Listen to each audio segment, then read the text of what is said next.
Good day folks, welcome to the channel. Today I'm going to show you how to create a checklist in Microsoft Excel and make the boxes clickable. So without further ado, we're going to go up to the very top of our ribbon and you will see that we have our ribbon available, but we're looking for one option that's not here, and that's the developer mode. So if you go into File and go down to Options, and from options you go to customize ribbon, and on the right hand side you will see that there is a developer option, and we're going to check that and we're going to say OK, and developer will now be available. We're going to click on developer so that these options can come up, and now we're going to just click where we'd like our checkbox to be, and we're going to tap on insert, which is under controls, and here from your form controls, the very third option will be checkboxes, and you're going to click that, and now you can click where you would like to add it in.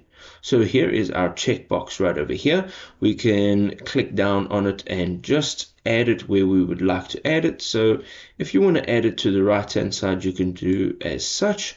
However, if you want to add this to the left hand side, you will have to go into home and then align your text to the right. So we can do this for all of these.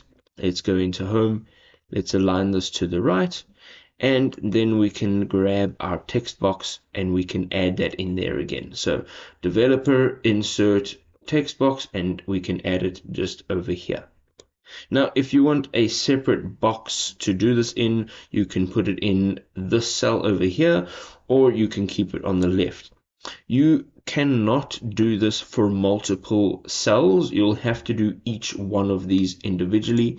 So we're going to have to go back into developer, insert, and grab another checkbox and add it in just over there. You can now place this and you can see that it's all over there. And if you click on it, it'll now actually create a check mark. If this was helpful, drop us a like. We'll see you next time.